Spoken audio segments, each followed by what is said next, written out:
Okay. Good morning, everyone. Welcome to the Criminal Justice Meeting. We'll call the meeting to order. Our chairman's running a few minutes late, but we'll get the meeting started. So, roll call. Commissioners Brown, absent.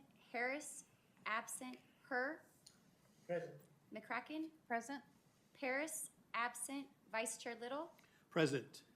Chairman Mercy, absent. We do not have a quorum. Okay. Drew's running a few minutes late. He's texted me he'll be here, assures me by 10:15. So if we could start with invocation. Bishop Hearns going to be able to do that for us? Every time I see this gentleman in the audience, it brings me a warm heart. Thank you so much. I'm honored anytime I have an opportunity to say something on behalf of the kingdom. I'm good. Father, we come to you now at this particular time, at this particular place, for this particular cause. We thank you right now, and as our minds and our hearts look across to the Middle East, and we see hearts hurting, men and women and children being slaughtered, keep our minds to love continuously anyway. We ask you, Lord, now to bless these leaders who are leading us today. And so whatever we do here today will be good for our community and for the kingdom. We pray this in the Jesus' name. Amen. Amen. Thank you. Thank you. Remain standing. We'll do the flag salute. Nicole? Y'all may join me, please. Place your right hand over your heart and repeat with me. I pledge allegiance To the flag of the United States of America and to the republic for which it stands, one nation, under God, indivisible, with liberty and justice for all.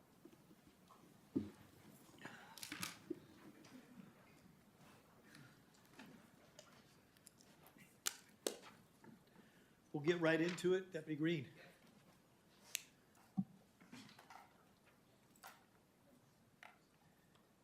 Good morning, everybody. I'm Deputy Lawrence Green. I'm your Community Relations Deputy for Lancaster Sheriff Station. Today I'll be going over your comp stats for the city of Lancaster in the month of August. We always go 2 months back to ensure the most accurate stats possible. And then after I'm done with my presentation, I will be going over a couple things regarding the city and some stuff going on with Lancaster Sheriff Station. Okay. Comp stats, city of Lancaster. On the right is usually what I go off of. You'll see red. Red means negative, green means positive, just so you have a better idea of what's going on.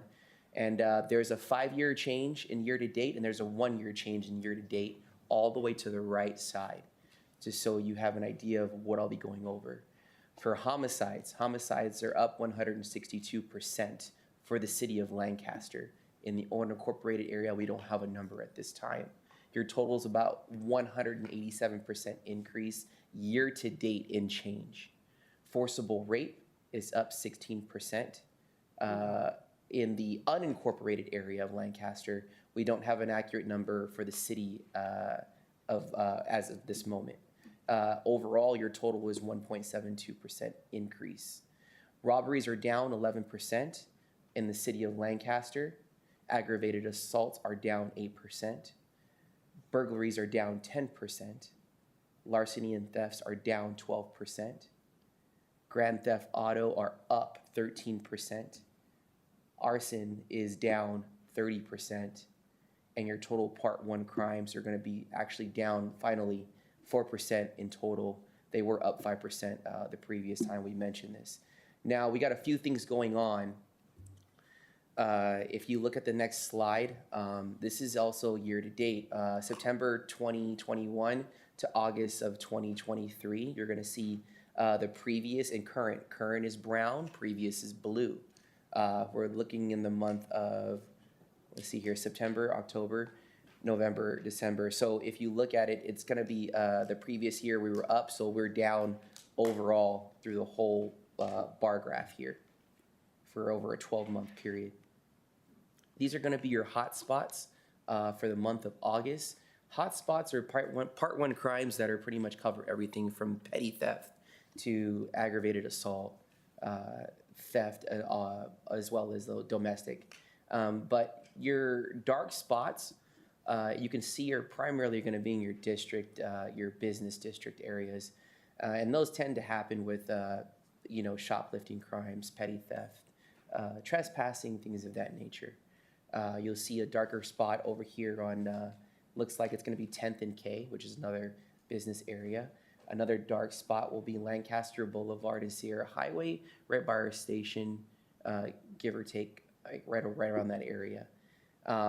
This hotspot area doesn't have specific crimes associated with it. It's a generic hotspot presentation that shows you where crime is most prevalent in the area of the city. Are there any questions? Are you finding any change in any of the hot spots, like? things Yes, moving and then around? what it happens is we knock out one area, which is be like Valley Central Way, and then when we knock it out, the hotspot relocates to 10th and K, where another business district is. So it kind of like moves throughout the city, but it tends to stay flooded in business districts where there's valuables in the area. That's why the hotspots tend to just navigate in those major areas. Does it seem to be a particular group that you're following, that's hitting these areas like this? There are organized situations where juveniles will go in large groups, and we would knock that out, but it still would not go dormant because we still have situations where social media promotes smash and grabs, things of that nature. So it'll go quiet until something picks up steam, and then you'll start to see another rise in petty theft, shoplifting, things of that nature. So it's ongoing at this moment. Any questions? Okay. There is the crime definitions in case you guys have any questions on what each crime represents and what makes it that crime. What I want to go over today is we had a few things go on within the city. I'm sure you heard of the incident that occurred at the Michael Antonovich Courthouse that then led to a shooting that occurred over at the gas station. And then that ultimately led to a melee that happened at Antelope Valley Hospital. There was about 6 people detained. Several got charged with assault on a peace officer. And we were there for crowd control to make sure that everybody was safe inside and outside of the hospital. So if that gives you, I can't really go into further detail about what the situation was at the courthouse or anything of that nature. However, that's what the situation was at that time. And I'm pretty sure you saw it all over AV scanner. Also, a major incident did happen at North County Correctional Facility, Pitches Detention Center, where our range actually exploded. Our firing range exploded with 3 deputies inside. One is extremely critical condition and not expected to survive, and the other 2 are actually severely injured.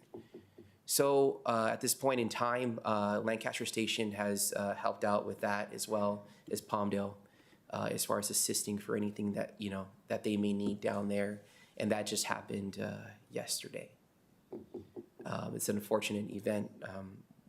I'm hoping the Board of Supervisors will provide us with the proper tools that we need to get our job done and make sure inspection and everything is properly done. So at this point in time, all of our ranges are shut down, and we will have to make sure that we have the proper material to do our job.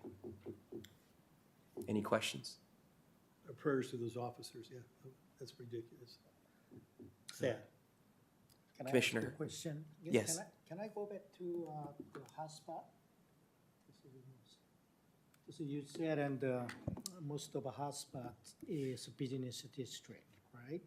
So it just caught Correct. my eyes, and it's very high on that avenue H8 and 20th Street West.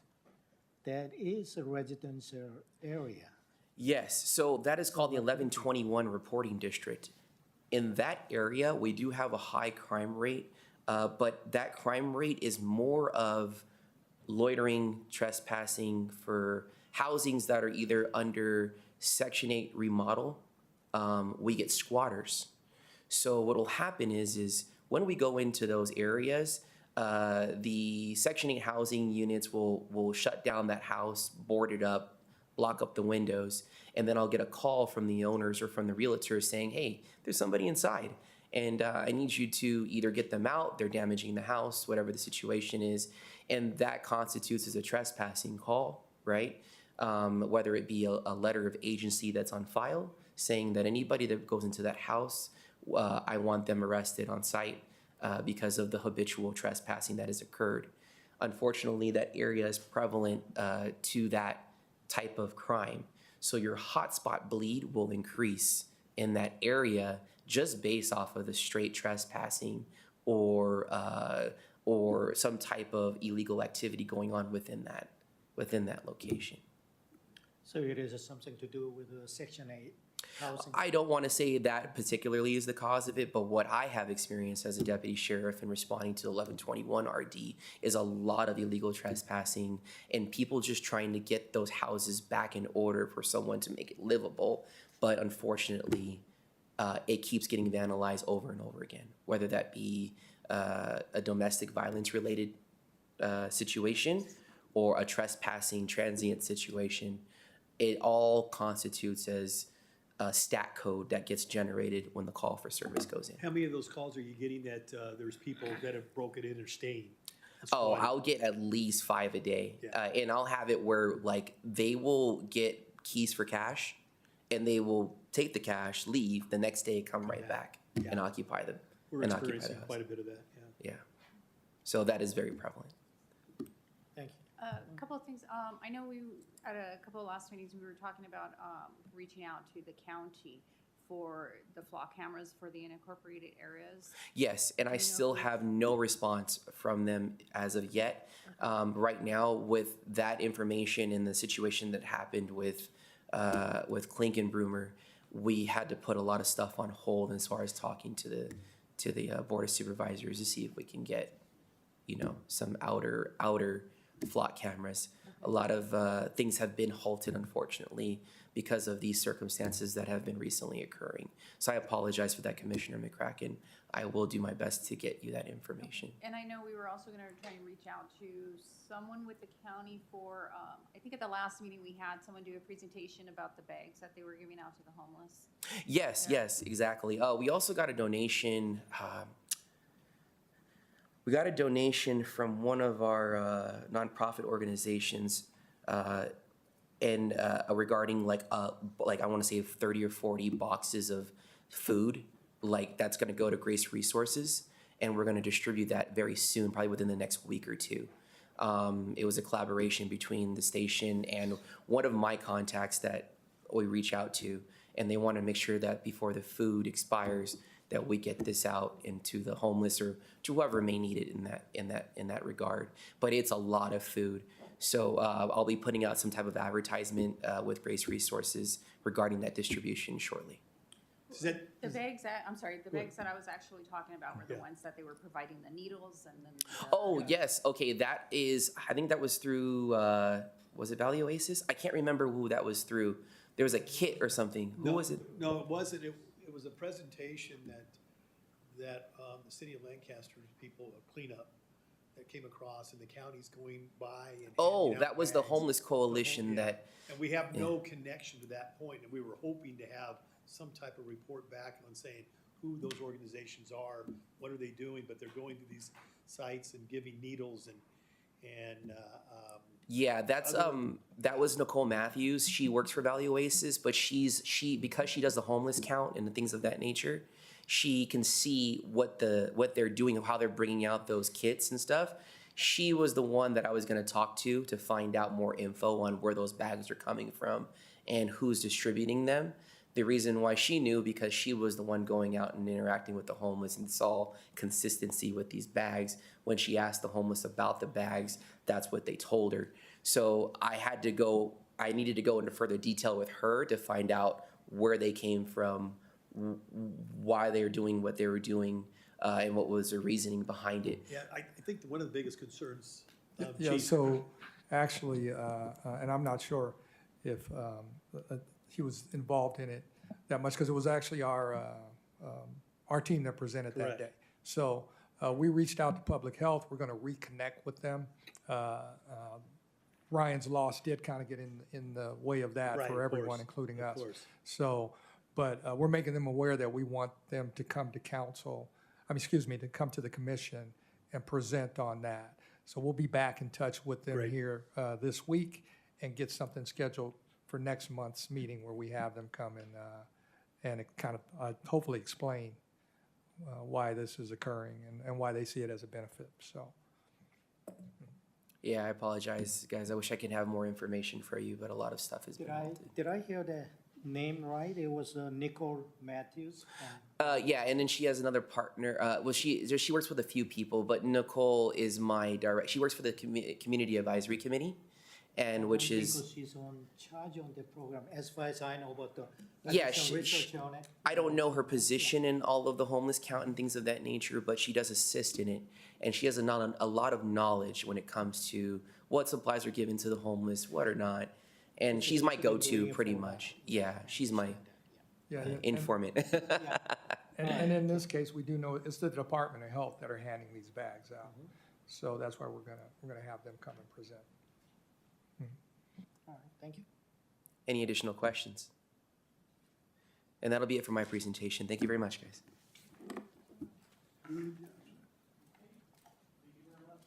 Thank you very much.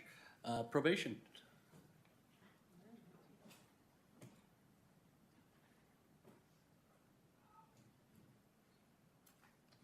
Good morning. Good morning.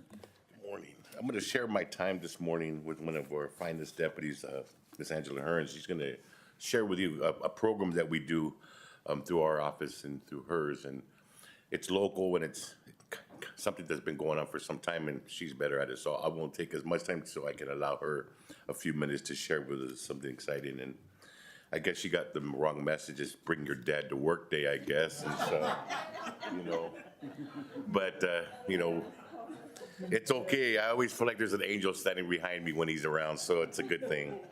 One of the things I wanted to say, especially to the sheriff, is that, you know, one of the things about coming here to these meetings and being allowed to participate and represent my agency is that you learn so much about other agencies, and it really, the collaboration and the information that we share, you do a great job, by the way, and as all of you do. And it just kind of makes us all better, I think, at what we do in our communication. And, you know, I've had the pleasure of having a lot of communication with the chief of the Lancaster Police Department, and he's been very welcoming. And so it's little things like that will make this work. And so I just wanted to reach out and share my thanks and stuff, and I look forward to whether I'm around or not much longer, depending on retirement decisions and things of that. It's a good thing to see. So I really appreciate that. So right now we're handling about 360 cases out of our office. Last month we had 16 successful terminations, which means they were able to complete the program without any convictions or any new arrest. We were able to place 16 warrants out, but we were able to recall 20, which means that they were either rearrested or they were recalled because they were found to be not in compliance. One of the things that we try to do and get as much done as we can is participate in certain things in public service. And, you know, recently, along with other folks in here, we were able to participate in the Highland High School Public Service and Career Days, where all the agencies, and again, this collaboration that we get to share with each other throughout and plant seeds in the community, but that we are good people and we do a good job and we do our best to protect the communities. And I think that's something that we sometimes don't always get through the media. And so it's nice to see that. We have seen a slight increase in our mental health cases. As you can understand that, as if you live anywhere in society, it's necessary. Unfortunately, we are down about 12 deputies in the last few years, and we haven't replaced them. We're still being deployed, which means our contacts in the residential and the home areas are not as efficiently done because we're being pulled at two directions with the many of our 40% of our week is being spent in juvenile hall trying to salvage what we're trying to salvage at that situation with our department. Unfortunately, it's above my pay grade and a lot of others, and we just had to hang on and do the best we can. But when we see that, it affects not only the public safety, in my opinion, it affects the integrity of the probation officer that's trying to do their job. So it's been a very unfortunate and difficult situation. And that being said, We're still doing, we still have those 8 deputies we have left in my office are still doing the best job they can, and they're a great group, and I can't rave enough about them. And then that being said, unless you have any questions for me, I'll be proud to introduce to you Ms. Angela Hearns, who's the deputy probation officer that runs. She's 50%, I think, of the program that's out here called Invest. She'll explain to you what that is and introduce it. And before I forget, Ms. Owens, thank you for inviting me to Mr. Garcia's office. It was my pleasure. I had a great time. You left early last month, so I didn't get a chance to thank you then. So, but again, Angela Hearns, thank you. Good morning. It is a pleasure to be with you here. And thank you, Mr. Sepulveda, for the invitation to address this commission, which I really tried to get on years ago, but I was unable to make that commission. Was appointed to several others, but glad to be here with you this morning. I am part of the INVEST program, Innovative Employment Solutions. And how those acronyms fit into that, I am not entirely clear, but that's what it represents.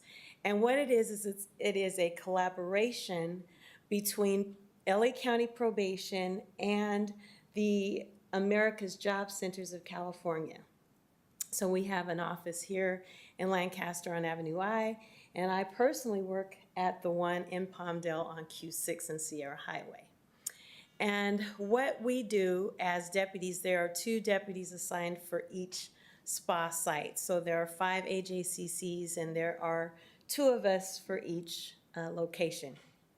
And what we do is we receive referrals from our feeder offices. And in this case, with probation, we have an office at the courthouse, Michael Antonovich, and we receive cases from them, and we also receive cases from the office where Mr. Sepulveda serves at the AB 109 regional office. And so the deputies who are at the AJCC, we process these referrals into what's known as the automated referral system, and then it funnels that way. And then at that point, the AJCC staff will reach out to the probationers to get them in for enrollment purposes. And the other details for the program are on the sheet that I provided.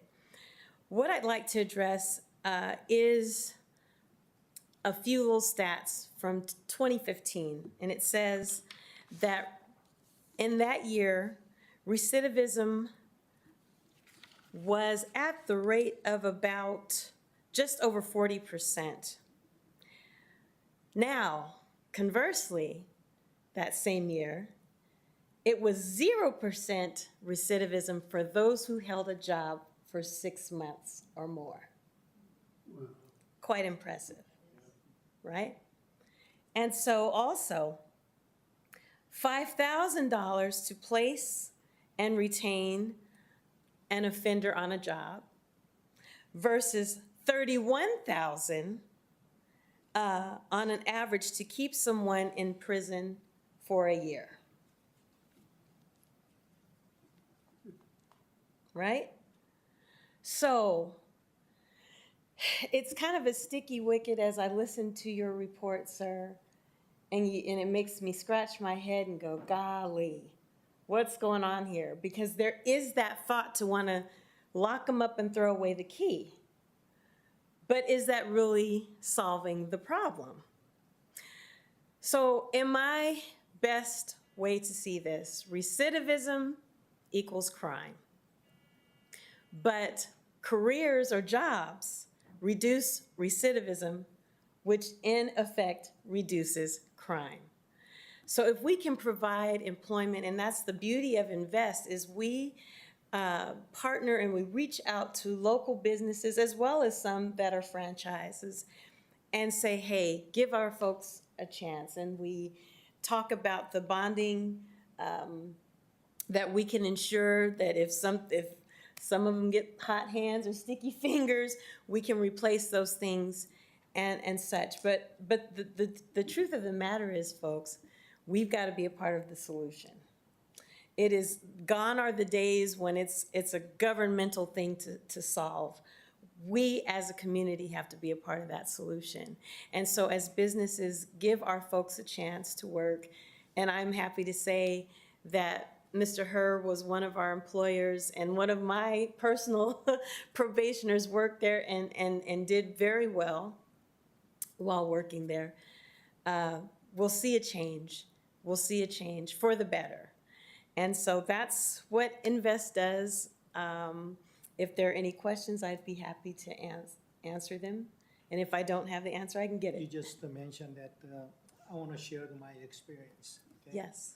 And any organization and this kind of, I'm sorry, I didn't put all the names. But, Invest. Okay. I think you guys are trying to reach out to the, big corporations.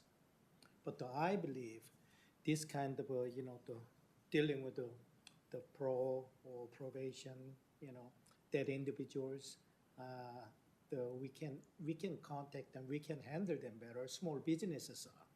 I think you need to reach out to more small businesses. You mentioned that I have an experience, and I've been hired, number of, employees, but not all of them is a success. Right. But it's a lot of them, they're happy to work with me, and by time and when their time comes, they're just to move on to big corporation, and that I love to see.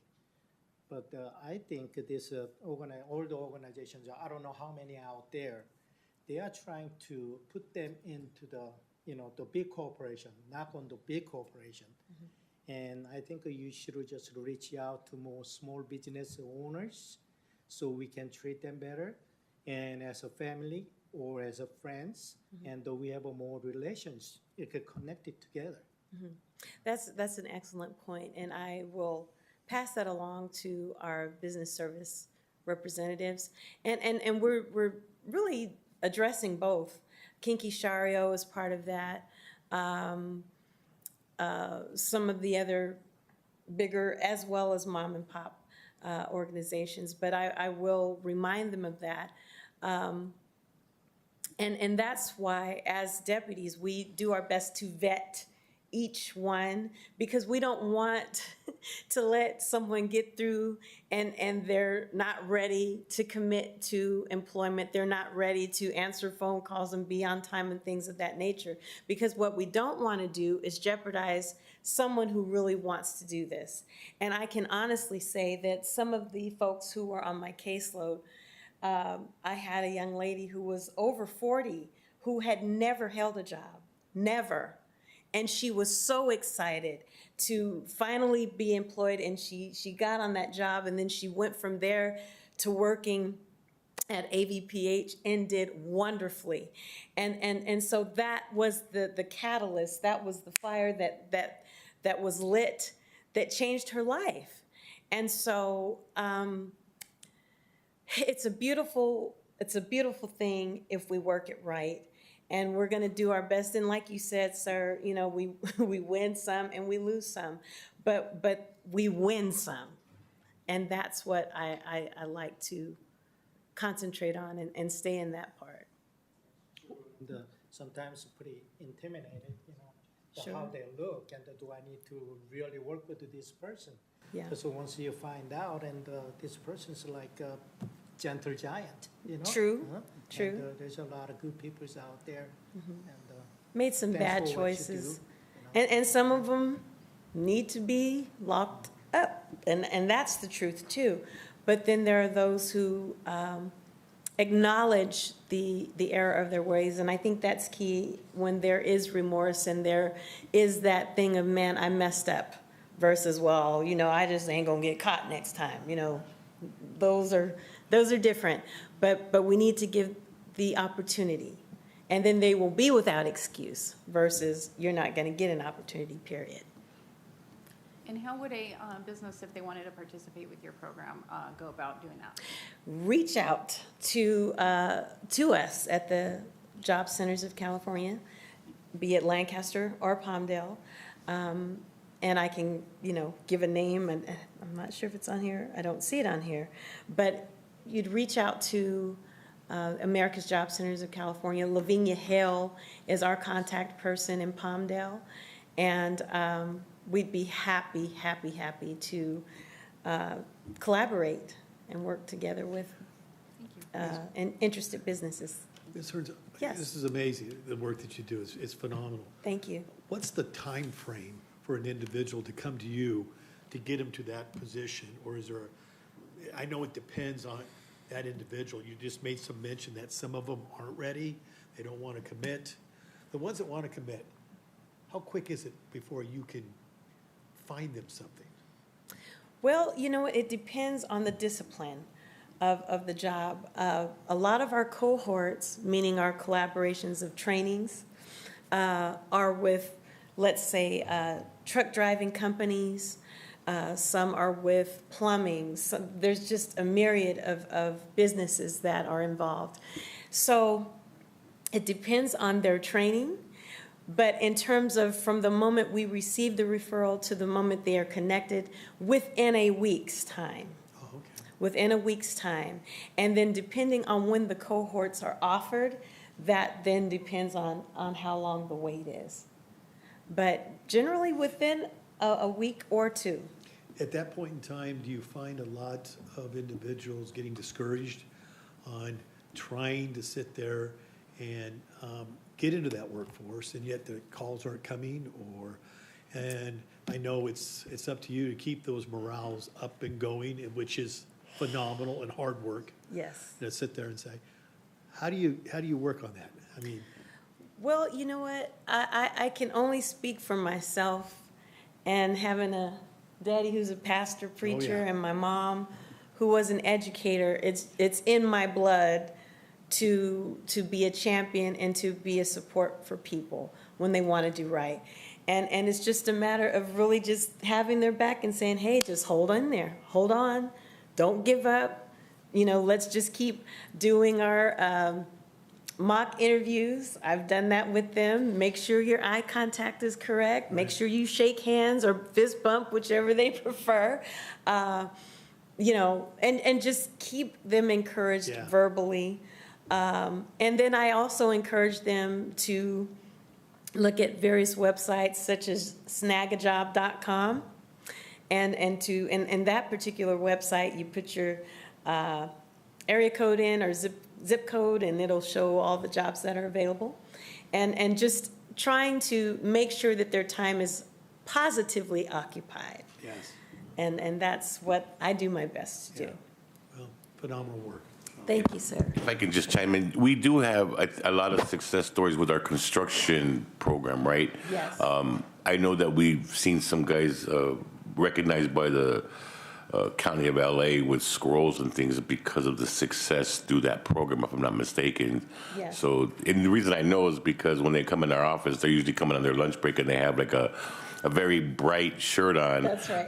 Like a construction type of shirt on, and you can tell they're working that day, and they wear it proudly. So it's like a new feeling and vibe that they carry in their pep and their step when they walk in, and because it tells the whole lobby that I'm doing something with my life. Absolutely. By wearing that shirt, that work shirt, that neon colored shirt that a lot of companies wear.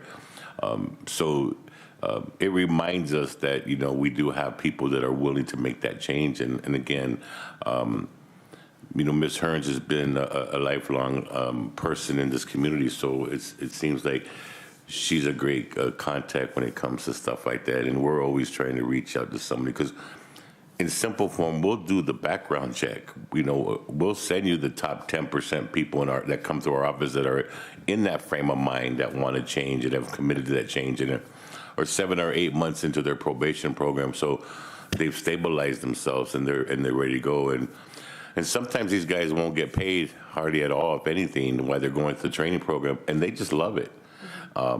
Because it makes them have a purpose instead of the old routine of what they've experienced most of their life as we work with adults. So, Absolutely. but I just wanted to share that with our construction thing. So thank you. And I wanted to test my mic. And the trucking is quite successful too. I have a young man on my caseload who, it was funny, he was at a job fair, but because of his inner strength and his confidence, Sigma saw him and said, "We want him." And so they took him from the other company where he was seeking employment and said, "No, we've got you." And so I'm just tickled and proud as punch that he's doing so well, and many of them are. And Mr. Sepulveda, he said it well, and that it's not just about employment. It's what employment represents to them. For some, they are the first. I used to work at a state prison right here, Lancaster, for 5 years as a teacher, and there were some who are imprisoned as a family, 2 brothers and a father. You see what I'm saying?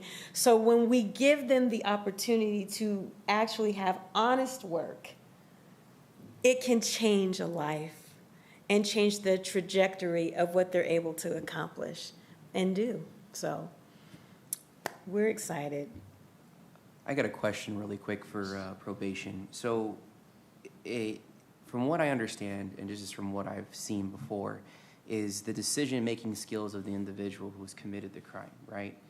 The educating the individual to make a conscious, positive decision rather than take a shortcut, because shortcuts lead to crime. So when someone's on probation, is there some type of test or quiz to show if they're capable of making a positive, conscious decision and not take the shortcut route? Because once you determine they're able to make this conscious, positive decision, now they're capable of going to work, right? They're capable of actually finding a job and keeping that job long term. But what always brings the criminal or the crime back is the shortcuts that they take, right? The shortcuts cause them to be in a habitual 360 crime rate where they can't get out of. So for probation is my question, is there something to determine if their mind is capable of making a positive, conscious decision to stay on track and actually retain a job? What we tend to look at is their compliance with probation, with the conditions of probation that are ordered by the court, and as well as what we order as probation officers. So that's the first indication as to whether they're ready or not. Yes, exactly. Compliance. Are they reporting every month on time? Are they in Consistency. compliance with their drug testing orders? Are they in compliance with fulfilling the various mandates, finishing their classes, whether it's domestic violence classes or whatever they've been mandated? Are they in compliance with it? Because if they are not, then they are not eligible. Yes. And that's one of the things we look at. And I'll add to that. We do an assessment from their criminal history to their decision-making to are they using alcohol, or they have a drug history. LFCMI is what it's Because all of these things lead up to, can you make good decisions? So, and I mentioned earlier, when we have somebody for 6 or 7 months, we've established a rapport to see where are they at. So we update that assessment every 6 months to see if there's growth. And then when they're ready, some are readier sooner than others, it's like anybody else, but you have to remember the distractions. It's like going to a barbecue full of flies. Their friends, their family, their history is surrounding them, trying to convince them like there's an easier way, there's a shortcut, as you would call it. And so, we're competing with that as we do things. People don't really realize what we do. Sometimes I think we forget. It's funny how a lot of sheriffs will say, I could never do your job, and we say the same thing about your job because we get them at different stages of their situations. But it's one of those things where if we establish the rapport, then it's a lot easier for us to recommend and refer them. if we don't have that rapport, if we don't have that gut feeling from our experience, if we don't have that assessment, we don't have really much to stand on other than I'm trying to fix my numbers to make me look good. So we try to do what's best for, again, the whole community as a whole. I'm sure there's somebody that could work at one of your businesses that would be successful, and hopefully that would take place. But we have to find those people, and sometimes we'll get an abundance of them, and sometimes won't. But it's the programs that Ms. Hearns is involved in our department that makes it work, and it's also the community that will listen to us that'll make it work. And I did tell her she only had 5 or 7 minutes, but she is a Hearns. And you know, when you're related to a bishop who, you know, there's no watch, there's no time. So And you know, so we all agree with you on that. yeah. So you know, so I just want to remind you, you know, her 5 and 7 minutes are bishop time, not our time. So it's a Hearns thing. But you're doing great. So thank you for joining us today. Thank you all so much. Thank you, really Okay, appreciate it. and if I can be Hey, of one any second. service, I can give you my number, and we'll go from there. My number is 213-604-3370. That is my county cell phone number. Yes. Hey, Mrs. Hans, before you go, I got Sure. one more question. You talk about the compliance, right? Yes. You know, so here's my experience, and, you know, when I hired the, you know, the individual who was on probation, so they have the compliance like a drug test or whatever they have to report. But some of those tests, it's so hard to employers to give them more hours, because it's not something scheduled, you know? Because you just let them know, like a few hours ahead of time or day before, you need to compliance your drug test, such and such days. You know, there's no long notice. So employers, it's pretty hard to work on that, because it's something new to think about it, you know? It's In relation to, relation to when I give him the schedule, he's scheduled to work, let's say, today, by reporting, you know, 9 o'clock in the morning, start working, all of a sudden I got a call from them, I have to do drug test to. oh, I see what you're saying. That was a case from drug court. So you had a case that worked for you that the person was involved with drug court, and their drug testing is more demanding because the situation that got them there was an alternative to custody. So when you go through drug court, which is at the courthouse, the demand of tests more often is going to occur. So, and again, that's one of those things where sometimes the bench officer will order it more often. The PO's kind of like doesn't have the liberty to change it all the time. But I think I got you in touch with someone. I think on that occasion, I may have asked her, because I think that was one of the issues when one of the people you hired. Yeah, so different programs are different. We're a little bit more flexible in the main offices, in our regional office, but anytime they go through drug court, they're going to be tested way more because it's constant because of their history of drug use. So that was probably the case in that situation. Yeah. Okay. Thank you all. Thank you so much. Okay, CHP?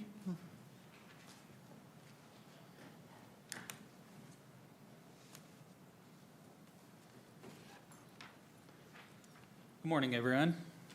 So I'll go over some of our statistics that we have, and then I'll go over a few topics that we have going on in the Antelope Valley.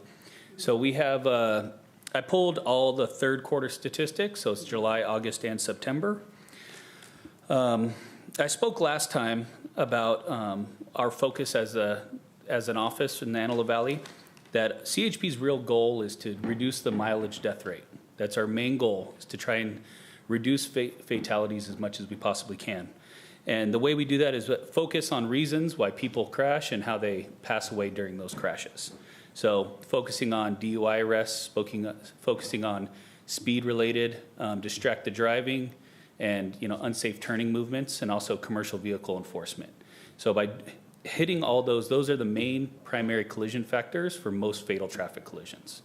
So we definitely focus on those. So we have a newly we have a goal at the office, or not a goal, but we have a push to make sure that we're making those types of enforcement contacts as much as possible. So for the third quarter, our arrests we had more arrests, which was a 10% increase. Our DUI arrests went up 7%. And I think we can see where this is going because our DUI traffic collisions were down 28%. And that's what we'd like to see, is that the more we're getting them before they crash. That is our entire goal. Our fatal traffic collisions were the same as in the period last year, so we had a 0% difference, which is a total of 10 fatal traffic collisions during the months of July, August, and September. Our injury traffic collisions are up, and our total traffic collisions are up, but I have a little bit to speak about that as far as some of our topics that are going on. So over the last 3 months, I spoke last time that we were doing a street racing and we were coordinating a street racing and a street takeover training.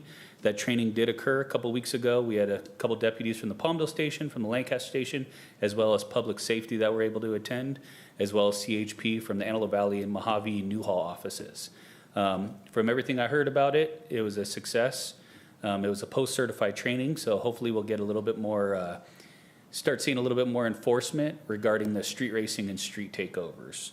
Because as much as it's happening here in the Antelope Valley, where these, a lot of the younger kids are getting faster cars, they're racing each other, they're taking over streets. I'm sure you've seen the videos on social media, so that's something we want to stop before it becomes a bigger problem here in the Antelope Valley area.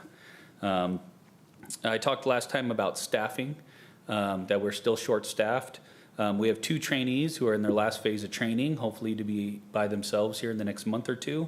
And we have 1 more trainee coming from the academy starting in November. And I saved we also, hopefully you noticed, but we did an extreme increased enforcement during the Antelope Valley Fair. So on the first Saturday of the Antelope Valley Fair, we did our IDTF detail, which is our Intoxicated Driver Task Force. We had 1 unit from every station in all LA County, all came up to the Antelope Valley, and we had about 30 units out patrolling the Antelope Valley, which is a lot different than our normal 3 or 4 that we have out in the Antelope Valley. So that was a success. We also did I was able to petition for a lot of grant funding. So we had an extra 1 or 2 cars out every single evening, afternoon, and nighttime during the fair. And the big topic, which is what everyone's been talking to us about, is about the construction on the 14 freeway. So I'll get into that, and I can answer some questions regarding it if you guys have any questions. So the construction on the freeway, the signs are true. It's going to be going till 2026. So it is extremely, it's basically a full redo of the 14 freeway. They've been working a lot in the center median. We've been doing a lot of work at night. So when we're doing this main construction, it's contracted out through a different company, and it's ran through Caltrans. Our normal Caltrans crew that's out here in Lancaster is also doing repairs, and they're doing a lot of work because a lot of we had a lot of washaways during the hurricane, Hurricane Hillary, I think it was, that came through and washed away a lot of the banks. So yesterday we shut down a portion of the freeway so we could clean up some of that mess in the daytime. A lot of people complained. We had people going the wrong way on the ramps and doing all sorts of crazy stuff. And the construction is also what's leading to a lot of our collisions that you guys see the uptick in the collisions for the collisions and injury collisions. As people get used to a new roadway, they see lanes going away, they tend to, it's not their normal route that they usually take, and this is how, accidents are occurring. So we are working on that right now. We are currently, the captain's been in talks with them to try and get the signage corrected. Once the signage is corrected on the 14 freeway, we'll start enforcing the construction zone on the freeway to try and get people to slow down in those areas where it's reduced down to 1 lane. Speed is always the factor in those areas where people are just going too fast, the lane's going away, they try and cut it too close, but it's K-rail, so they're either hitting the concrete K-rail or hitting other vehicles. So we're in works to get the signage corrected. So anytime anybody gets on the freeway, it's going to say construction zone. And if there's workers present, it's a double fine zone. So we are going to do a social media campaign once the signage is correct. We're going to be pulling people over, giving them verbal warnings for a month or two, and then we'll start enforcing to make sure that people understand that it's an unsafe area until that construction is complete. Most of the construction is happening at night right now for for the contracted work that's being done on the 14 freeway.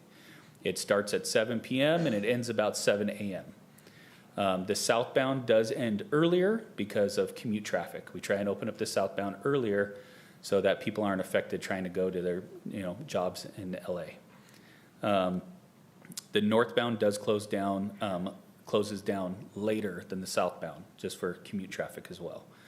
Eventually, what's going to be happening is north of Avenue I, they're going to start constructing a crossover. If you guys haven't seen the Caltrans plan, it'll be a crossover, and northbound and southbound traffic will be on one side of the freeway with one lane in each direction. It's very similar to what they did in Mojave last year, where you cross over. And then that has been the opportunity where they'll be able to do the construction on one full side of the freeway, basically reinforce the entire thing, and then they can fix it without having to have, road closures. It'll just be permanently closed until it's totally fixed. Then it'll swap over, and they'll do the other side.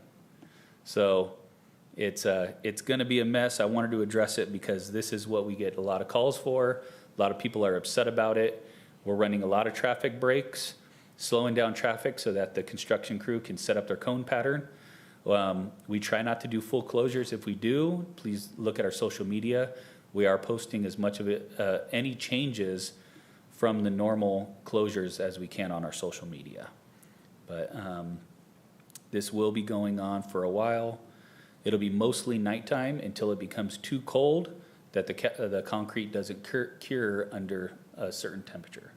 So once that occurs, it'll switch to daytime, but we're hoping to have most of the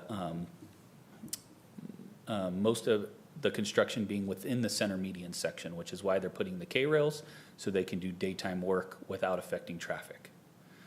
You guys, anybody have any questions regarding that?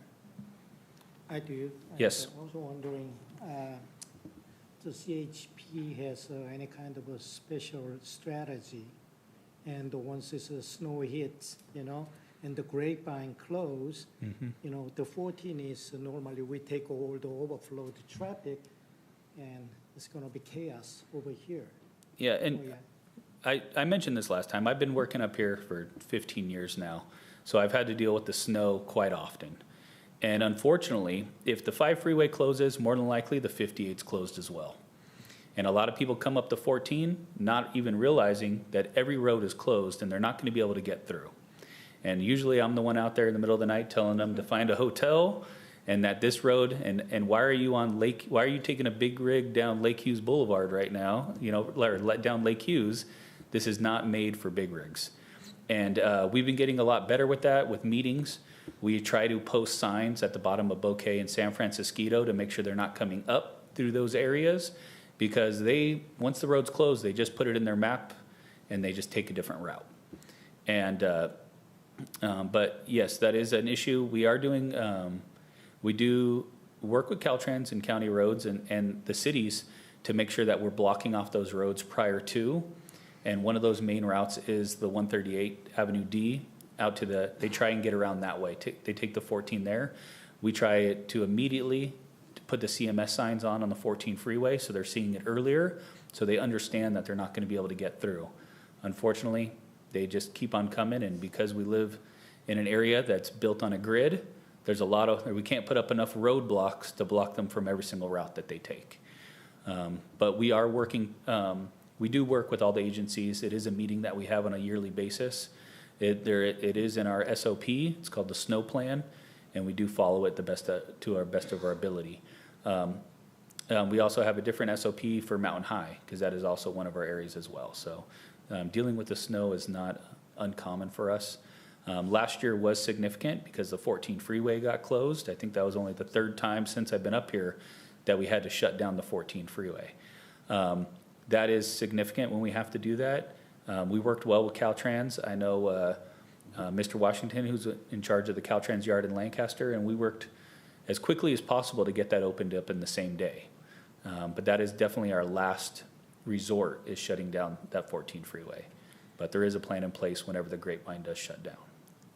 I wanted to mention also that Assemblyman Lackey is facilitating a meeting next week with Caltrans and the city, and I'm pretty sure CHP people are going to be there too. I'll put it but on the calendar. Friday. Yeah. I'll give you some more No, it's information. probably my captain. So, yeah. But they will be facilitating conversation on that because of the concern with the closures that we already have, so. Oh, everybody good? All right, thank you very much. Thank you, sir. Thank you. Chief Armelin.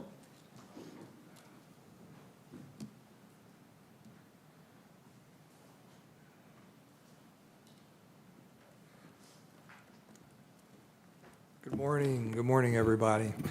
I wanted to start today to talk to you about a very concerning thing for us in law enforcement that recently got put out, and it's the new zero bail pre-arraignment policy that the superior courts have brought into play now. They came into effect October 1, so you may have heard of this. But basically, to make a very long story short, what they've did is they have the right to set bails to ensure that individuals go to court. And so what they've done is they've changed it now, and they've come up with pretty much 3 categories for individuals who are arrested, besides the fact that some of the bails will remain the same. The more serious offenses, murder, serious violent crimes, there's still a set bail for that. But many of the other crimes, including many felonies, are now changed to where an individual is either cited and released by the officer in the field, booked and then released from the station, or they have something called magistrate review. So I think the first 2 are pretty clear. You know, basically you're going to have a deputy who comes across pretty much, there's a lot of misdemeanors where they're going to cite and release now. And that has kind of gone on already, but they have added some categories in there. And then the book and release is basically, there'll be some actual felony crimes now where we will book them into jail, and then once they're done with the booking process and saying that their fingerprints don't come back identifying them as wanted for a more serious crime, they'll then be released. And then the magistrate review is where the officer has the ability, because it is a more serious crime, to contact one of 60 magistrates, because I'm told there's 60 in the county. I haven't confirmed that number, but that's what I've received. And they'll contact one of 60 magistrates, and that's done through the probation department, in fact. And then the magistrate will decide whether or not that individual, whether we can set a bail for that individual. And I apologize, what exactly is that? So this is the zero bail. No, the magistrate. The magistrate is basically a individual who works for the court, not a judge, but someone who can rule on whether or not a bail can be set. So just, I guess the best way to think of it is a step beneath an actual ruling judge. So, to give you some examples of how this change is going to affect us, nearly all theft offenses will now fall under these categories. Book and release, where the individual's booked into jail and then released. Vehicle thefts are now going to fall under that category. Distribution of child pornography will now fall under that category, where they'll be booked and released. Felony vandalisms, where the vandalism goes over, how much is it, Green? Is it $800? $400? So vandalism over $400, which is easily reached. I'm sure you can understand that. Many of you are business owners. Will now be booked and released. And pretty much all property theft crimes will now fall under that. So those are a few of the examples. The magistrate release Some examples of those are going to be crimes involving guns, contact with a minor for sex, sexual battery, burglaries now.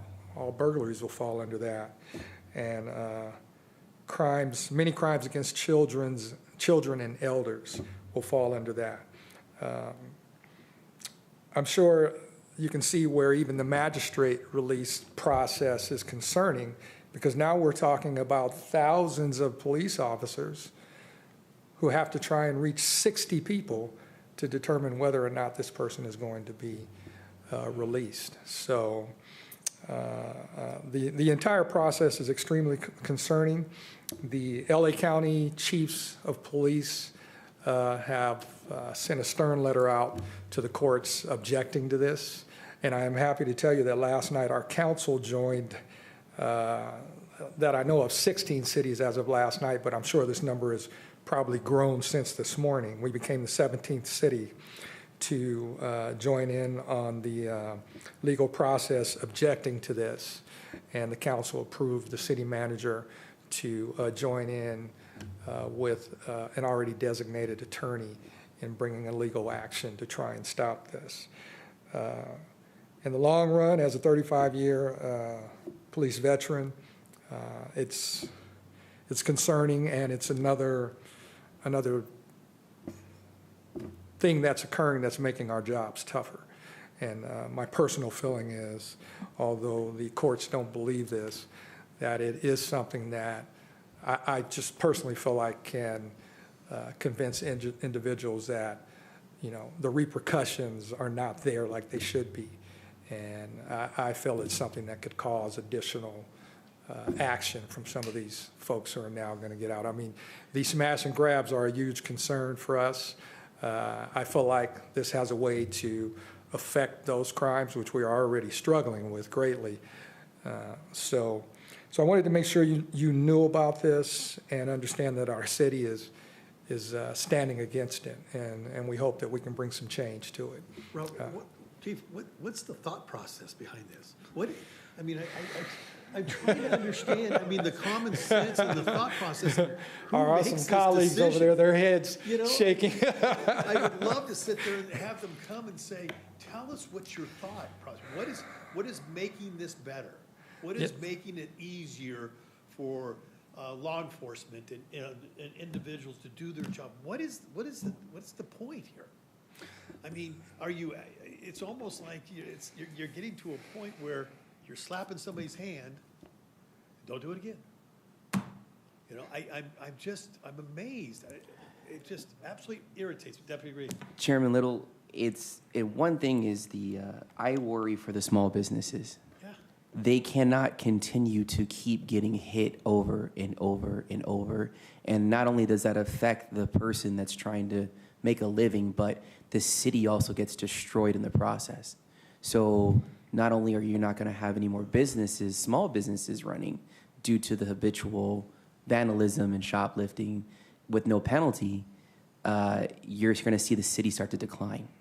So that is another thing you need to take into consideration as well. And, I hear from small businesses all the time is that one of the issues too, get private security, And these businesses in today's times are struggling as it is. Now let's add another layer onto that.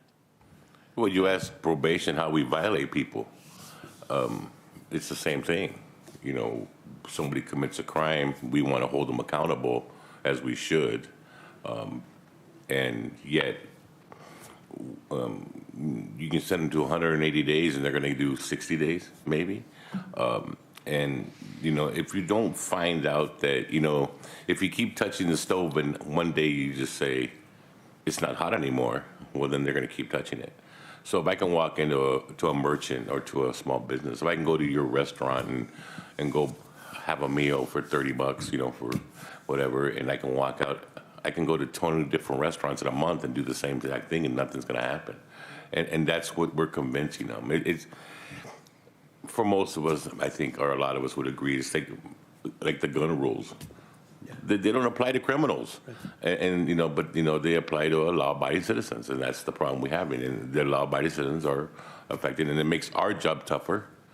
it makes all of our jobs tougher to hold people, not so much accountable, to even convince them that it's wrong. The old theory, if you can't do the time, don't do the crime. Well, I can do the time, so I might as well do the crime.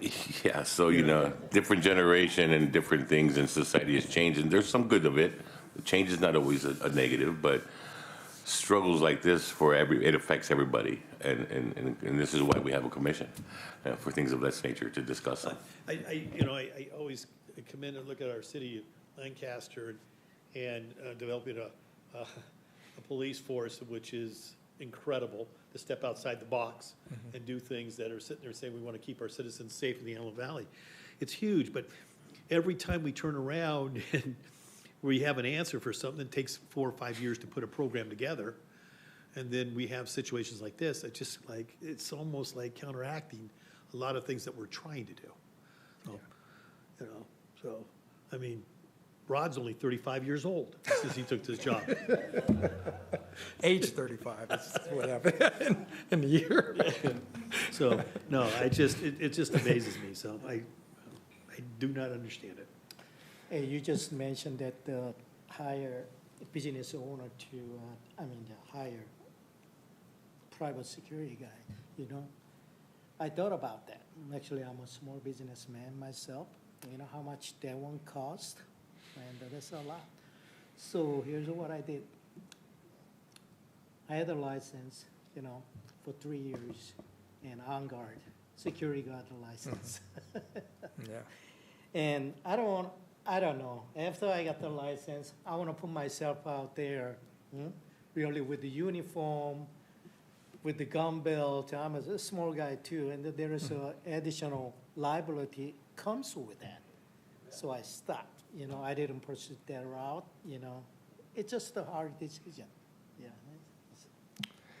Yeah, it's pretty tough. It's funny because this morning I was stopped at the Starbucks and a gentleman I didn't know came up and brought this up, and his comments were is that it looks like we're forgetting about the victims. So strong words from a citizen who's concerned. So, any other questions about the zero bill? Appreciate that we have our legislative reps here to hear this. Please take this back to our elected officials. A lot of these policies, they come out of well-intentioned in Sacramento or whatnot, but the effects are very harmful. I do want to point out this was a county issue. Yes, it was. Yes, it was. Absolutely. Although the state does as many objectionable things, I understand, but this one was county. Yes. Yes, it was. The state's been trying to pass a statewide zero bill for the last couple of years. Unfortunately, it's been stopped, but, they can look at what's happening here and see just how devastating that would be statewide. Okay. I did want to bring some good news today. So, I really just want to pass out, I want to commend the Sheriff's Department, in particular the land cap team, which is our specialized team that goes out and deal with particular issues. One incident in particular, about a week or two ago, they had a pretty violent home invasion in the area of 17th and K, where I think it was 2 individuals went in, tied the guy up, pistol whipped him, and then stole a bunch of items out of there. Landcap jumped on it. They used the flock system to aid them, and they had these individuals identified within an hour. Within an hour, they had them identified, and they are in custody. I believe they picked them up a few days later and went in and got them out of a location. So, in fact, that team's been incredible in dealing with our robberies. Over the past month, they've arrested, excluding these 2, they have arrested 8 additional robbery suspects from 4 separate incidents. So phenomenal work by those men and women on that team. So, and we continue to work with them and ensure they have the tools that they need. So that's one of the things, even though I am the chief, that we will continue to do, working with the men and women from the Sheriff's Department and the city and the council and say, hey, how can we help you? What else do you guys need as well? So And I just want to pass on that our homeless crew has been active. They've cleaned up 36 locations and 60 tons of trash from those locations. We've started doing something a little different that appears to be effective. If you recognize the lot behind the McDonald's at I and 10th, that was a pretty bad location. And so we went in, and then we got with the property owner, and we got it fenced up. And that's been working. It's been keeping them out of there, and it does give us and law enforcement the ability to go right in and deal with a trespassing issue, which unfortunately now is going Because I know they to were be cutting it cited open and and released. going back at that location a couple of years ago. Yeah, yeah. That's a client of mine, and you know, we've been fighting that for years and years, and then working with the city and made that thing happen, and it's been phenomenal. I check it almost every other day. That's right, I forgot. You were Yeah, involved in check it that. every other day, and thinking, is this really gonna work this time, and this, but it made a world of difference. It really has, and it's great too, because it almost serves as a constant reminder too, for community members too, that, hey, they're not supposed to be in this area, and make a phone call. So we did the same for the old Wendy's just now, which is on 10th, right, yeah, 10th, just off of I, Right. and that seems to be working as well. So that's something we're gonna look at moving forward, and we are preparing a new plan for dealing with the homeless, which does include trying to provide additional services for homeless individuals. I have to say, Deputy Mayor Cannon actually said something last night that I thought was pretty poignant and instrumental. He mentioned that, he said that you have to look at them, you have to look at this in two categories. So the homeless are the individuals who don't have a home and want services and will take those services. But he also mentioned that we have a transient population that really just wants to be out there and are resisting services. So, and I had to commend him for that, because I said that kind of hits the nail on the head. So, and then last thing I wanted to add is, well, two more things. First, we're happy to tell you that our program's working. We're working with 9 folks who are trying to start brand-new block clubs. So we're glad to see that growth coming. We're working with a couple businesses, including the Marshalls, who actually reached out to us and said, hey, we want to start a business block program. So we're excited to see that. And then our move to get our police officers is going extremely well. We're developing our policy now through a program called Lexapol. We've written our job descriptions, and the HR department's getting ready to put those out so we can hire our officers, and we're in contact with Post and getting ready to go through the process so that we are a Post, Peace Officer Standards and Training, the state agency that kind of oversees law enforcement, so that we're a Post-certified agency, which is extremely important. So that's all I have for you today. Be happy to answer any questions you may have. Chief, one thing, in the past, we would have Jocelyn, Assistant City Attorney, be here. She would give us reports on condemned homes and property owners and things that she was going to head up a committee from us to work on, and this and that. We don't get that anymore. I'm not sure who's handling that with the city now. It'd be nice if that could be brought back to the commission. Something that she would always give us a report and say, this is our issue, these are the homes that we can't get in touch with property owners, they're out of the area, they're blighted. We have, maybe it's not so much an issue. I do know, being in this business sometime, there's a lot of them out there. And it would be nice if we had that report again somehow, some way. There was we were gonna do a few subcommittees. We were gonna do a few, but Joshua was always, and I'm not sure, after she leaving and the COVID situation and everything else, it kind of disappeared a little bit. I'm not sure who within the city is handling that anymore. Yeah, we can certainly bring that back. We're working through a contracted law firm now to deal with those. Actually, Jocelyn left us and works for that firm, so that's great. We're still working with her. Oh, okay, cool. So it shouldn't be a problem to bring that back. Yeah, it'd be nice if we could have those reports again. That'd be great. Yeah. Yeah, so Okay, great, we can do that. Any additional sir. questions? Okay. Thank you. All right. Okay, thank you very much, Chief. Okay, on to our elected official updates. Congressman Garcia's office.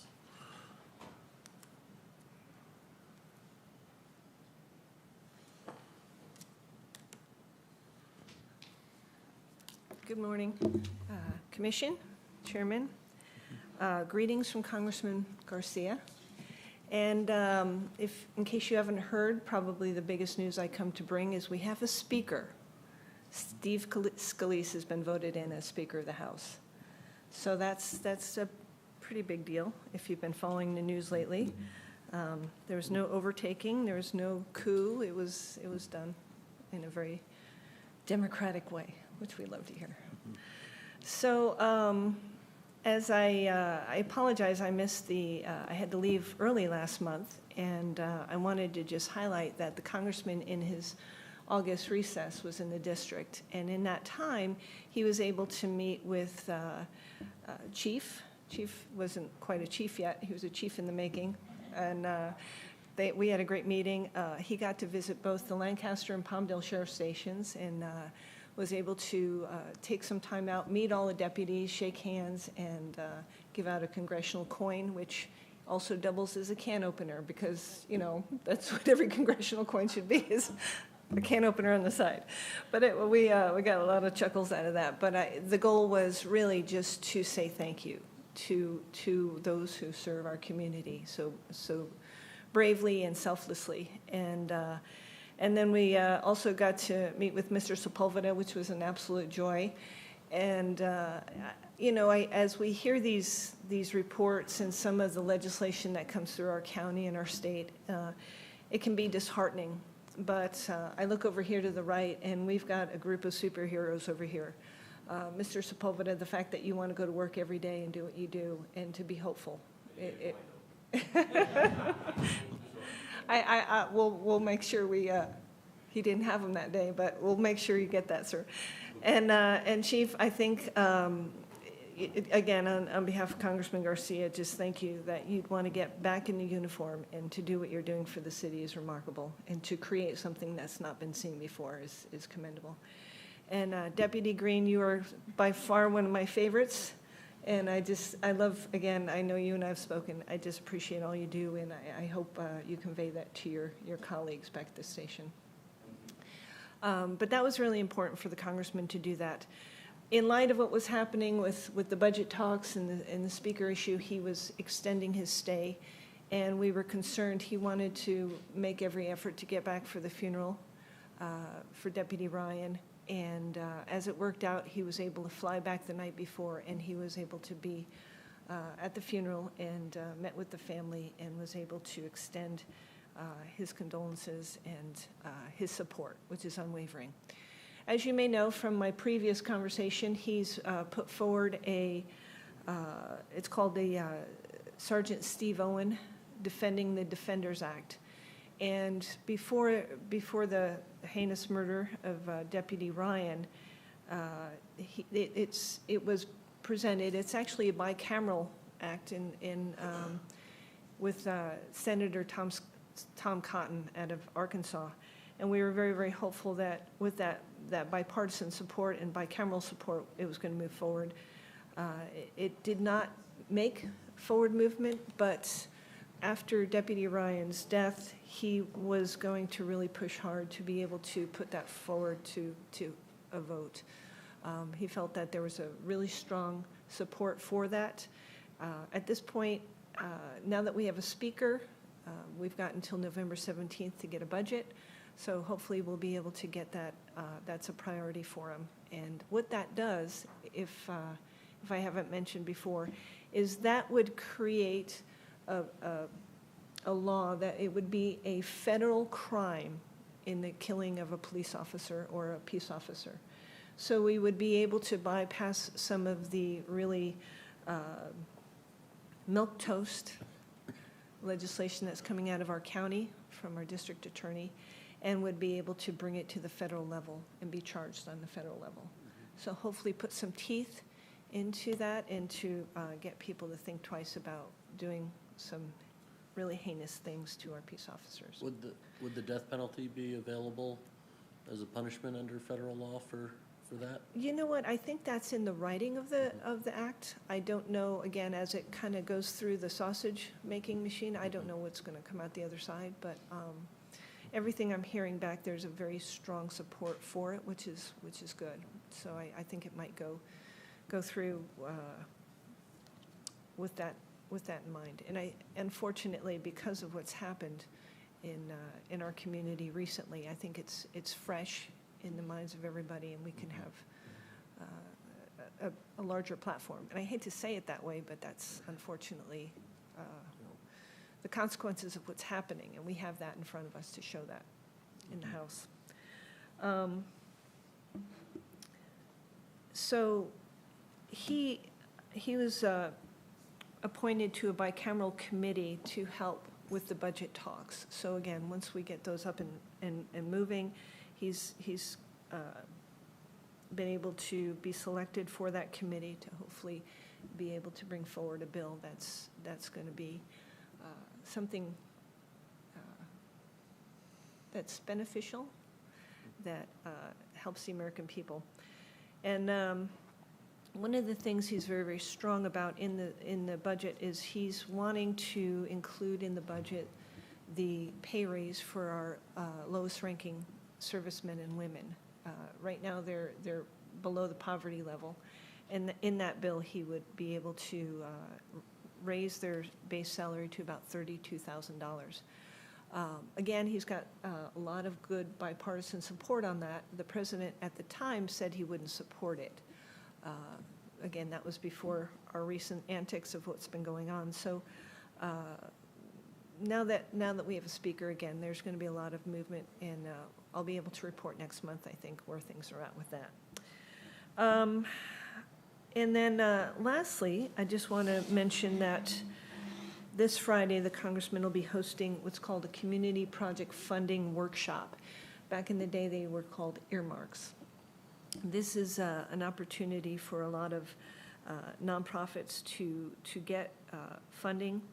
That each member's, I'll read this to you, each member's allowed to request direct funding for specific projects that benefit the communities they represent.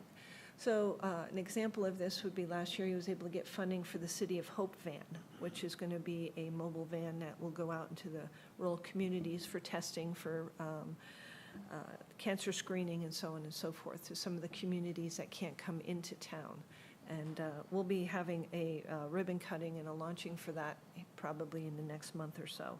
But that's an example of what this community project funding can do. I think the city of Lancaster got funding last year for the cameras. So that's another way that the community project funding can help our community. So I just want to bring that to your attention. I will be available. Feel free to reach out to me if you know of anyone that wants to attend this workshop. It is not required. If you can't make it, doesn't mean you can't apply for the funding. It's just really a great opportunity to have our legislative team on hand for Q&A, find out exactly soup to nuts what this is all about. And I know I said last, but last, I want to mention to you, in light of what's happening in Israel right now, the most recent report I have, if you have friends or family that are over there and want to follow up, currently there's no U.S. evacuations. People can still fly out commercially out of Israel. If there is a question trying to reach members and family members out there, reach out to me. I have contacts through the embassy and different agencies over there that we can be able to put you in contact with. As you know, that's just day by day. Everything is so fluid and so violent. And it's really hard to say what's going to happen hour by hour. But currently, right now, there's no U.S. evacuations. So I'll pause there if there's any questions.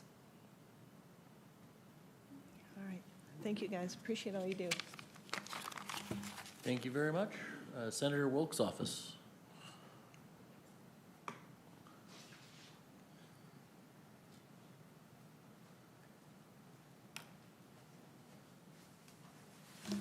Good morning, everyone. I think it's still morning. I'm Thomas Marino. I'm Senator Wilk's field rep. I actually came from Congressman Garcia's office in D.C. and out here. For those of you that don't know me, I actually help work on the military pay raise, which is great to be able to hear about. But for Senator Wilk, he is currently, yesterday he was in Victorville. Today he is, I believe, in Santa Clarita. But he's just been going around now that the session's over. That ended on September 14th.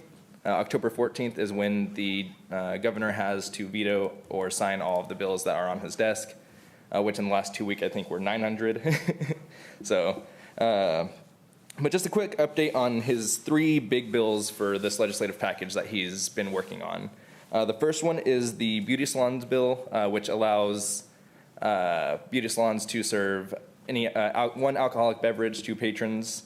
It clears up the law around that. It's not a new law, it just clears up what's going on with that. That currently sits on the governor's desk, and we're still waiting to hear if he signs it or not. The next bill is probably his biggest bill that he's worked on in the last couple years, which is his trauma kit bill. It requires every K through 12 school and school district to have a trauma kit available in each classroom. So a trauma kit will have a tourniquet, pressure dressings, sanitation, and then it mandates that all school districts and local LEAs provide training for their staff on how to use them. It's great. From what I hear from like Palmdale School District has definitely, they already have their own system of that, so they're already ahead of the curve. I haven't been able to speak with the Lancaster superintendent, see where they are on that yet. But a lot of the school districts out here already do that, which I commend and is amazing. And then the next bill is his Safe to Tell bill. It just requires that all LEA, local education agencies, create a system to where students and parents and staff can anonymously report different problems or suggestions to the school staff and the school district staff. I have a couple of vetoes here that Newsom has vetoed in the last couple of days. The first is juror pay. It would have give jurors about $100 stipend per day for the low-income communities. That was passed through both chambers. Newsom vetoed it, citing that it's a very costly thing, and we're already in a $30 million deficit right now. And then the Canada's Cafe bill that passed both chambers was currently vetoed again, citing California as a smoke-free, allows employees to be around a smoke-free environment. That was the biggest reason for him voting against that, vetoing that. He vetoed a bill that would have criminalized the caste system. He vetoed that, citing that that's already part of California's state constitution, which for the most part it is. That's just, we can't discriminate based on family status. Then AB 957, which is probably the biggest veto that he's had in this year, which was it would make you have to consider the child's gender during custody cases, and if one parent considered the gender and one parent didn't, on however they want to be recognized, it would have given more statute for the parent that affirmed the gender as opposed to didn't. He vetoed that currently. And then SB 58, which would have decriminalized psychedelics, he vetoed that currently as well, citing that there's just not enough safety guidelines around that for law enforcement and for individuals themselves. So, thank you, everyone. Thank you very much. Assemblymember Carrillo's office.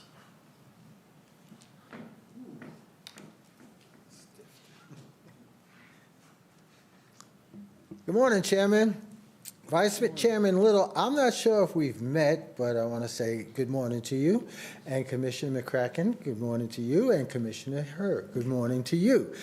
Congratulations on your well-deserved, I should say, job title. And Deputy Green, it's nice to see you. I'm sorry we haven't met Mr. Sepulveda, but as you know, I've been in the community a little bit. Today, I am here kind of short notice. We just left a meeting with Boeing, and they told me I had to be here, so I apologize if I don't have a pad. These guys will come up here with pads and make me look bad. But I will speak on this. The Assemblyman is in the district currently. He has been out in the high desert, Victor Valley area for the past couple of weeks, and he has been in the Los Angeles area lobbying for more services to our community. This is an ongoing situation that we have. We need more support for the things that we do in our community. One of the items which I think may be beneficial to law enforcement is that we currently are working on a CTE consortium for our students from elementary school to high school to college to have a career. You can choose the career you want, but follow it through from elementary to college, because a gainfully employed person is not interested in creating a crime or committing a crime. If they're gainfully employed and they're making 3 digits, I don't think we would jeopardize that for a crime. So in a nutshell, we're hoping to change the dynamics of our community to a more positive community and to bring economic stability to our community, because if these young people leave school with a gainful employment and have gainful employment with a career, they're more likely to stay here and spend their money here. And I think, Drew, you would appreciate that, huh? That would be kind of good. So on that short note, again, I don't have my pad, but the Assemblyman did have 9 bills go to the desk of the governor. 3 were vetoed. 4 were passed. I just looked at it yesterday, so I don't have the bill numbers in my head, and I don't have it on paper, but you can ask questions. I know 2 of them, one has to do with transportation to help increase the survey on how transportation, I think CHP was speaking about that, how transportation is moving through California and how we can benefit from this study, and also to allow companies to buy tools for this analytic program to make that discovery. Because one of the things that just came up, which CHP Sergeant was speaking about, is the 14 freeway. Were you given a heads up on this closure? I know we weren't, so maybe Lackey's office was, but we weren't given a heads up, and I understand that that's a problem. And one of the other items that went through, getting out can be rough trying to remember this stuff. Well, in other words, I apologize for not being totally prepared for this. Again, they just dispatched me because the person that is supposed to do this was hospitalized and is unable to carry out his duties right now, so I'm the Tempe person. So if you have questions for me, I'm more than willing and happy to answer them if I can. Otherwise, I'll go sit back down. Thank you for being here, and we'll keep Kimball in our thoughts and Thank prayers.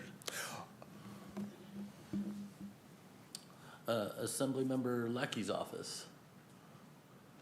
Actually, one question just to clarify.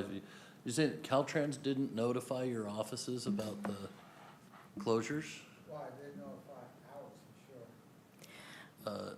We have communication with Caltrans pretty regularly, but the full extent was not disclosed. And so that is one of the reasons for the Assemblyman's meeting on Friday, next Friday. So we will hopefully get some clarity. I spoke to Katie this morning about we're not going to have that many more legislative updates because, at least Assembly and Senate, because we're out of session until January. But we'll still be happy to come and find out what's happening. I always take a boatload of notes while I'm here and follow up on things. So it's an excellent meeting, but I may not have that much to report on going forward. The report by the chief was singing to the choir as far as the Assemblyman is concerned. He's very concerned that victims are not the focus of the state's priorities. It's more the people that commit the crimes. And one of his bills was signed into law, which he's very grateful for, and that is AB 56, which was for victim compensation and additional compensation for pain and suffering. And his goal is always public safety and balancing the scales so that victims are taken care of in these situations, that they are not left out in the cold. So he was very grateful that did go through. The governor also signed AB 1126, which is the cannabis universal symbol. And the help for this is to be able to crack down more on the illicit market. So that did go through also, so that's a good thing. The assemblyman wanted to give you the encouragement that even though the outlook can seem grim, he is hopeful that the residents will continue or start to put pressure on their elected officials to promote real pro-victim public safety. And you can be assured that he will continue to champion that cause. Any questions? Thank you so much. Thank you very much. With that, we will move to public comment, business from the floor on non-agendized items. This is a time to address the Lancaster Criminal Justice Commission on non-agendized matters. Speaker cards can be found on the back table of the council chambers. Individual speakers are limited to 3 minutes each unless a different time limit is announced. State law prohibits the commission from taking action on items not listed on the agenda. Thank you. Okay, we have Mr. David Paul. Thank you for being here. Good morning, Commissioners, Chair Mercy. You know, I'm sitting here thinking so many things. I always come here thinking I'm going to get inspired, but you guys inspire me with your commitment to service. And think about what a community we would have if everyone related to their public service, like the people that came to this room today. You know, perhaps all laws are useless, it is said, because good men don't need them and bad men don't follow them. There's a gray area in the middle. And so my last comment is about victims. Now, I am not a victim, but I am going to cap a fool. So something can be done in legislative circles to protect me, because I'm going to defend myself. And I don't want compensation for my pain and suffering. I want legal defense when I protect myself against the crimes that we all, despite our best efforts, are not able to control. So that's my final comment. I hope it wasn't out of turn. Thank you. Thank you very much, sir. Okay, commissioner comments. Okay, my only comment would be if, just a request for future agenda item, discussion and possible action on subcommittees. Just so we can talk about those next time. Yeah, that'd be great. Okay. With no other business from the floor, if there's no objection, we will adjourn at 11:42. Hearing none, we are adjourned.